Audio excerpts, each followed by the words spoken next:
feels awesome being voted in by the fans again.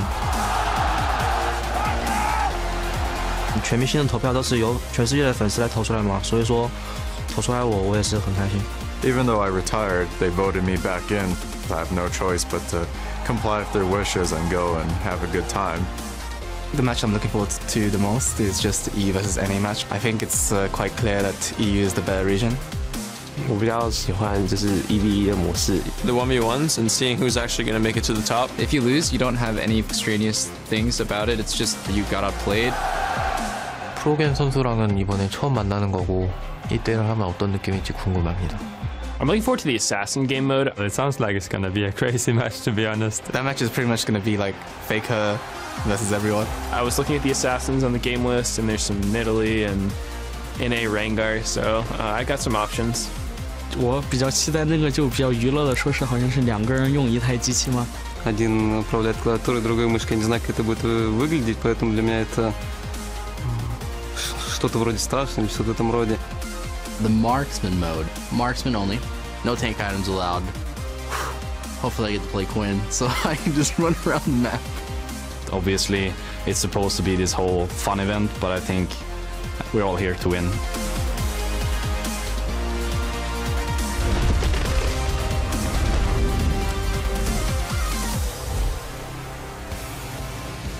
Welcome, ladies and gentlemen, to the LCS studios in Los Angeles, the scene for the 2015 All-Star event.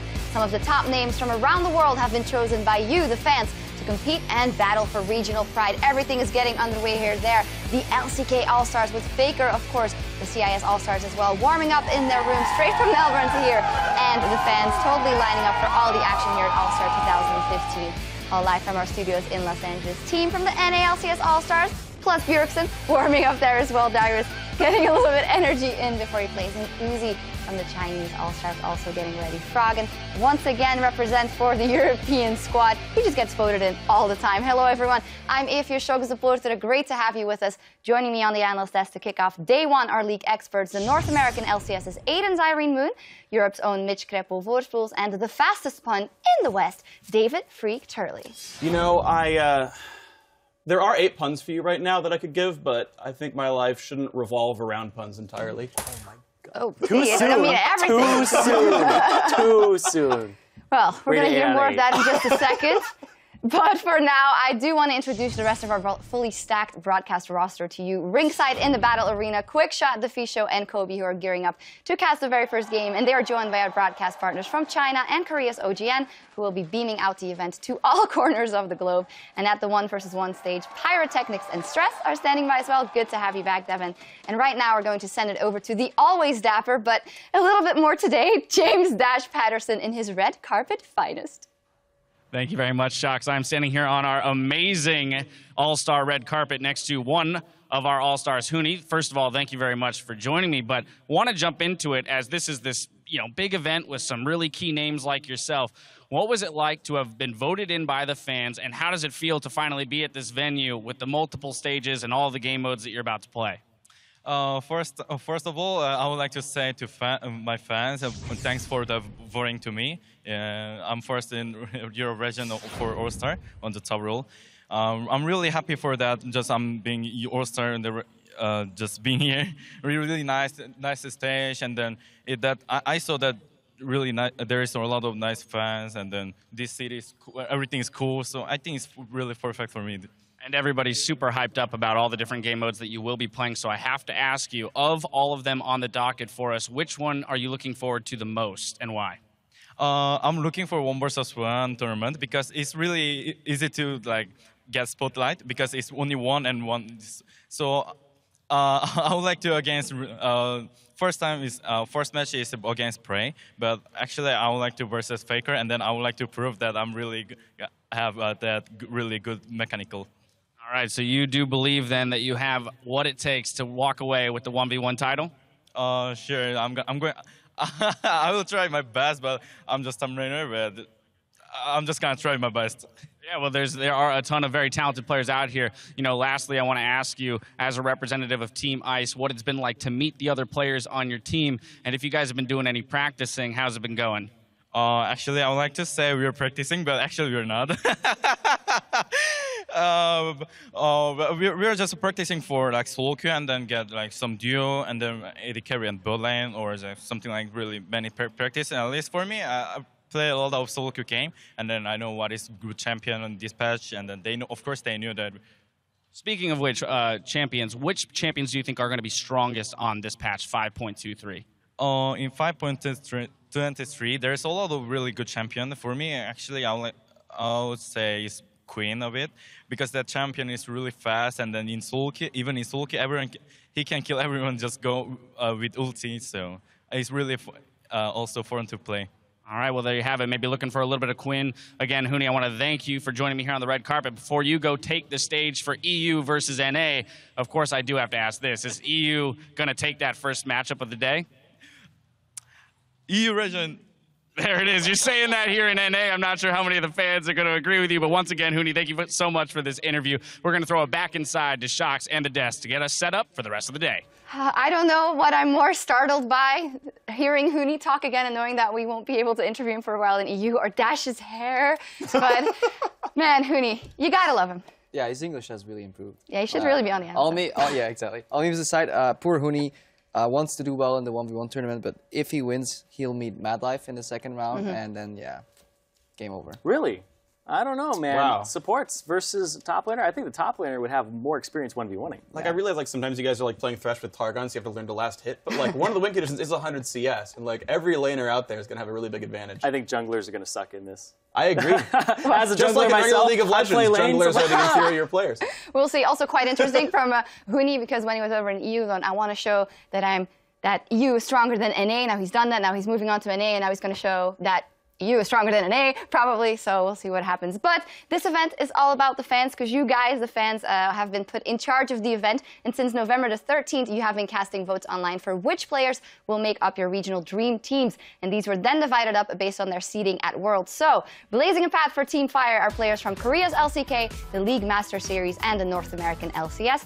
And looking to freeze out the competition is Team Ice, made up of China's LPL, the European LCS, and the winners of the International Wildcard All-Star event from the Commonwealth of Independent States. Looks like a pretty even playing field, Fire and Ice. Yeah, I wonder if the seedings are based on the results from Worlds, because that would explain why NA was listed all the way at the bottom. But overall, I do Battling wildcard where we belong. Exactly, I do like how even the tournament is. Like at one side you have EU, and then with LPL, right? And then like Korea on the other side, nice regions there. LMS also strong region, and then both wildcard teams at the bottom duking it out, just like you mentioned there. Yeah, I think that'll be fantastic matches overall. No, I got nothing. I just wanted to bask in the sick burn because I have no comebacks right now. Well, it'll be very interesting. And all week, these teams, they will be competing in an array of game modes to bag tournament points. And the team that racks up the most points at the end of the event, they will be crowned our 2015 All-Star champions. And beyond bragging rights, although very important, the 3 winning lineups will bring home a healthy IP boost for their regions. And their victory will be immortalized in an All-Star skin, which you chose to go to Diana. I think we can all be very happy with that. Not as Timo, okay, but I really wanted Timo. He is the best champion in all of League of Legends, and the fact that he is not, I voted for Timo personally, but the fact that Timo is not the winner is just shameful to everyone out there who plays League of Legends. I voted for Nautilus. Who'd you vote for? Diana. There we go. Same. Traitor. EU greater than NA. Confirmed it again. Well, in any case, it all kicks off today with Europe versus North America's best. Just like we've been asking for it. Then Korea and China face off in a specialty mode, pick 10. And then there are 14 1 versus 1s starting today with Marin versus Clara. Yeah, let's talk a little bit about those 1 versus 1s. We saw a lot of them over in Melbourne. Kira took the entire thing and brought CIS region here, in fact, but he's up against some interesting people in this one. Yeah, there's a lot of really, really strong players out there. I'm personally excited for the one that you mentioned right at the start there, Clearlove versus Marin, because you have, like, 2 of the best players to play League of Legends all year long, and you even have, like, a nice LPL grudge match now that it's been confirmed Marin's been over to LGD, so you've got, like, 2 of the star players from both those rosters, and it's just going to be a whole bunch of fun. I'm very interested to see how far Kira goes. His first matchup is against Dyrus, and then he plays the winner of, if he wins, he plays against Bjergsen or Smurf. But Kira came out with a whole bunch of strategies when he was playing in Melbourne, and he was a guy. 2 strategies, but the thing is his strategies were actually his masteries were actually very adaptive, and he came in with a 1v1 style that was very different than other people who were taking fervor of battle and being very aggressive. So I want to see how far he goes here. I mean, obviously, a lot of people are looking at Faker versus Froggen, but actually, it got more interesting. I was just browsing Twitter right before this segment, and according to Froggen's Twitter, Faker actually challenged him to a 1v1 Anivia duel. So if that actually comes to V, I would want to watch that for sure. Yeah, definitely. I wonder, as said, Reckless, of course, in the opening videos, like, this is supposed to be fun and all, but everyone wants to win in true Reckless style. And I do think, even though they might have not paid that much attention to the bracket beforehand, except for those high matchups, when you sit there, you're a pro player, you want to win. Yeah, I was just doing extensive research. Like 2 hours ago, he sent out a tweet, guys, does anybody know what's good in 1v1? So he's totally prepared. Doesn't he play top lane? That's only 1v1s, yeah, right? For the first time in his career, he will not have a jungler camping him. So yeah, he can actually go far in this tournament. Well, I mean, the thing is, yeah, as far as he wants to just play League of Legends, playing one 8-minute-long game is going to be kind of like his entirety of his career in that. Well, talking about champions in that matchup, there were a lot of things. We saw the Caitlyn, of course, when she was available, was always picked. We had the Lucian from Kira as well. And then Kennen is always up there for 1 versus 1. What are maybe the pocket picks? Leona, obviously. Sorry, go ahead. I think that Kindred is going to be the one that's 100% pick ban here. They are extraordinarily strong. Got to get that down. Rek'Sai's a she, and they're they. But yeah, Kindred, I think that they actually are extraordinarily powerful in the one-on-one and is probably going to be that 100% pick ban. Yeah, the problem is for 1v1 mostly because CS is a win condition. Or the tower, a lot of people go for like these high-ranged, hard-to-all-win type of characters. I enjoy it more when people try to go ham. Hopefully we see some guys come out with the snowball cheese and just pick it, like an Annie, for example. Yeah, drop a couple, are good at those. drop some CS and then just go all in and try and burn them down instead of playing the slow and steady 100 CS. It reminds me of IWCA where Lep, who had previously the day before had actually had a terrible game with Team Brazil, and then he played Annie, and then he missed the Tibbers at the crucial moment. It was not good times, but those things can happen, and all eyes are on you in that 1 versus 1. There's no way to hide. Well, there are 2 brushes, I guess, but it's going to be very interesting. Yeah, only 2 brushes. Garen's not very strong in that matchup either. It's going to be really rough. And yeah, anytime someone goes for the melees, it's always really interesting because you know they're going to get outlaned. You know they're going to lose their turret first, and you're like, when is the point to go for this one? And those are always really tense, the range melee matchups. And on top of everything, we are going to be playing on 5.23, so all the preseason changes will be in there. So let's talk about some of these changes. And of course, Phreak, you are our resident Platinum 80 carat diamond. What diamond? Wow. Oh, sorry, I don't know. I've been flat since season 1 when you couldn't go any higher. Diamond 2. Okay. Yeah. So a lot of changes for 80 carries. Happy, unhappy? Yeah, so this is really interesting. So the way that 80 carry itemization works, they probably had the biggest set of changes. You still start with a BF sword item, Infinity Edge, or now Essence Reaver for the more spell-based 80 carries. Quick caveat, you don't finish IE until you buy a Zeal. It's not Gold Division on its own. Just keep that in mind, everyone out there playing solo queue. You still get a Zeal item second. There's a lot more choices, though. It's not always Shiv, so there's other ways to branch out.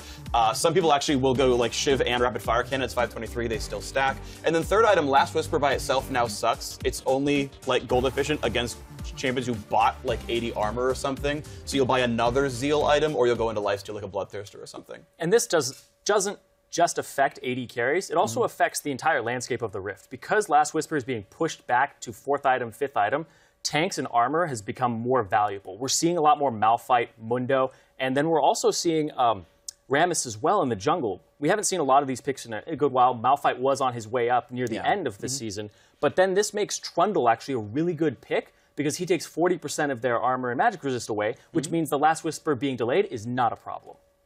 Yep, I think it's super good right there, and I mean those are just very strong champions, and we're going to see, you know, what else sort of bubbles up as, you know, All Stars is on 522, so now the 523 changes as new champions as well. Definitely new champions and also the new Rift Herald that there is to play. But what of a priority do you think he will take in the games? I mean, we haven't seen many competitive matches or at all on this patch, so like I can only judge from solo queue, and judging from solo queue, stop going for the damn Rift Herald. People like group up with 3 people trying to kill that thing for just a silly little buff and then end up throwing the entire game because of it. It's not that important, just like Dragon on this patch, not that important anymore. Clear it after you get some kills maybe, but yeah, that's where you stop. Like, don't risk your life for the Rift Herald. Keep going for it. Keep going for it, we'll see. Well, what about Illaoi? Should they go for that? Also available now? See, Illaoi coming out as a pick, I wouldn't be surprised if we see it, but it being an effective pick is still in question. Illaoi is extraordinarily lane dominant, but the problem that she has is transitioning whatever lead she gets in the lane to team fights and some way closing out the game. She has a very Darius-style team fight where she's counter-engaged, and the enemy, you want them to run at your team composition and go after your threats. But the thing is, Illaoi doesn't have any peel mechanics in her kit. She has no CC. People are buying Iceborne Gauntlet and Deadman's Plate to try and compensate for that. But she also doesn't make great use of teleport because she needs so much setup time with her tentacles. So when you TP in, the ideal scenario requires your ultimate and requires flash. So she becomes flash dependent as well. So it's not like all around, this champion has some weaknesses, but you can draft around that and draft more to help her out, like engaged champions. Yeah, I tend to agree. I think there's also one sort of nice trick she has in that, like, in like a sort of long distance sort of pokey battle, she can just do half someone's max health by like landing the E on them and your team wails on it, and then suddenly you get a bunch of tentacles spawning up afterwards. So there's like a couple of tools there, but I tend to agree, like, she's kind of a setup required champion. Also to clear that debuff, it does go down if you clear some of the enemy tentacles, if you get the, 3 of them, if you get the last hit on them. But in these very uncoordinated team environments where people are not used to playing against each other, we may see that debuff go to full length. So. I've had teammates steal like tentacle kills from me, like, okay, it's fine. You didn't watch the spotlight, but it's okay. Well, I tried to do some research as well, and whenever I was watching Bjergsen's stream, she didn't look very OP, and then I looked at Incarnation's stream and I was like, wow, it's super OP, and I want to play her, so we'll see what happens. In terms of outside of Illaoi on the preseason patch, this first big tournament after IWCA in Melbourne, we actually have a sample size of the champions that were picked there, at least on top of the jungle once again, and a lot of comps coming out that were very, very similar to what we saw at Worlds, and even before that, even Season 4-ish in some cases. But it's cool seeing the types of champions here, because you have like the champions that were already good back in like Worlds, like Tom Kench, #1 here. You've got like 2 Essence Reaver AD carries, the top for ADs. Like you've still got Gangplank actually a big beneficiary of Essence Reaver as well. And then you've got not only like the Hyper Tank like the Malphite and the Mundo and whatnot, but you've got a Rage Blade user like Jax, and then Fiora who's good against tanks with % max health, true damage. So like there's like a nice like mix of champions that like work because of items, work because of the metagame. I'm actually very surprised that Rek'Sai is on that list and Kindred isn't, because Kindred is such a power pick right now that I'm surprised people aren't going for that all the time just to have some dominance in the jungle. And Quinn is now a flex pick between top and jungle, so I think we're going to see Quinn and Kindred both jump onto that list very quickly. Yeah, definitely a couple more champions coming there. The whole support role kind of got changed on that too. Mage supports are a lot stronger, mostly due to Spell Thieves working together with Thunderlord's Decree as your keystone. The poke you can do, like, you have Brand support with a single damage over time from his passive, procs at Thunderlord's. Bard, does not actually. Bard doesn't? Dots don't even count for like really? Okay, yeah. That's why I thought Brand was Blaze broken. does not do anything with Thunderlords. Turns out he was broken anyways. It's really good with Death Bar Touch, yeah. Okay, but Brand actually sees some play a lot in solo queue anyways, so... And PYL's here. I just got lawyered in that regard. So let's move on to a champion I do know. Bard actually works very well because auto Q procs, all 3 procs, and Thunderlord's Decree. And I want to see more Bard overall. Yeah, and in terms of Brand, I actually want to jump back to that for a second, because we are going to see this pick a lot. The Spell Thief's Edge all the way upgraded to Frost Queen's Claim. That is such a great thing for her, for him, because it's a 40% slow for 4 seconds on 2 people. It's an absolutely incredible item. It isn't even that expensive, and if you get that, Brand's going to stun you, going to do a lot of damage to your team as well. Yeah, it's such an annoying item right now. People have to stay grouped because you will get picked off by the Spooky Ghost if you don't respect it at all, especially in these chaotic games. Teams not really have that much synergy. We might see a big bloodbath with mage supports. Hopefully it's a bloodbath and we see some big plays. And throughout the week, we'll also be looking to you to help us wade through the most spectacular jaw-dropping plays from 2015 as you pick the year's biggest, baddest play. And to help us whittle them down, we've got Pulse at the Telestrator. Thank you, Sjokz. And that's right, while you'll be picking the world's top play later in the week, we're going to be starting right here in the North American LCS with Double Lift, giving CLG fans a reason to get excited during the summer finals. That's going to be Pobelter going down. Way too close now for CLG. Triple kill for Turtle, looking for the Quadra. Not going to get it that time. It's a triple for Double Lift. He's looking for Bjergsen. That's a Double Lift pentakill. And next, Team Liquid's Phoenix is cool in the face of danger, saying, 4v1 me, bro. They want Phoenix in this turret. Oh, boy. He's pretty strong, though. What's he going to do? Oh, he got 2! He's going to get a triple kill! A quadra kill! An amazing play by Phoenix on Azir! The legacy of Shurima is real! Let's see this again. All right, so they know he has his ult. CLG is low. They try and flank from 2 sides. Double with next Smithy takes so much damage. They don't land the Bard CC. Triple Emperor's Divide into a soldier double. And I don't even know what happened to the last guy. Bard died off on the side as well for the 4th kill. Good lord, Phoenix. All hail Azir. And finally, Piglet takes a shot in the dark and bags Team Liquid a Baron steal. They start up the Baron just because Turtle is bottom. You are not late game yet. This is only 26 minutes in. You can't burn through this Baron. An AD carry being bottom. Oh my god, he stole it! Piglet comes up with a big one steal! Smite is up. No vision. No vision. Blinded it. Way. He blinded it's even better now! So, to vote for your favorite play from North America, vote on Twitter by sending in your choice to @LOLesports with the corresponding hashtag, and we'll tally up the votes in just a bit. So, for now, we're going to send it back to the analyst desk. Well, thank you very much, Paul. So all the plays coming out of NA there, do you guys have a specific preference, Phreak? Not really. I just like pointing out, as much as Europe makes fun of us for like taking all their players, that we have. We don't make fun of you. We cry in our beds every single night. Okay, great. It's a defense mechanism. Please, like, can I drink your tears? Can you please just help me with this one? But I like that two of the big players are from like Korean players. You know, like North America, just land of opportunity. Bring your big plays here, and we'll reap the benefits. And not go past and the not group go. stage. Yeah, no, it's fine. It's all good. Anyway, Zirene, do you have a preference? That still hurts a little bit. Yeah, I like the Phoenix play a lot, because when I play Azir, nothing happens. I have no idea how to do anything on that champion, so I'm very impressed by that. Yeah, I have to echo that sentiment. We actually went through some like entry-level training here a couple of weeks ago and played against other Rioters, and I played a match against a gold-level player because, you know, wasn't that many high-level players. It's like, I'll play Azir, haven't played this champion ever, I'll figure him out. 1-0-3 in mid lane, and it's like, aren't you supposed to be aren't you in Challenger? Aren't you a former pro player? It's like, no, that was somebody else. That definitely wasn't me. So, you were hazed? I was, I just got owned that by a Goldie. So 0-3, oh no. Azir is a pretty hard champion. Yeah.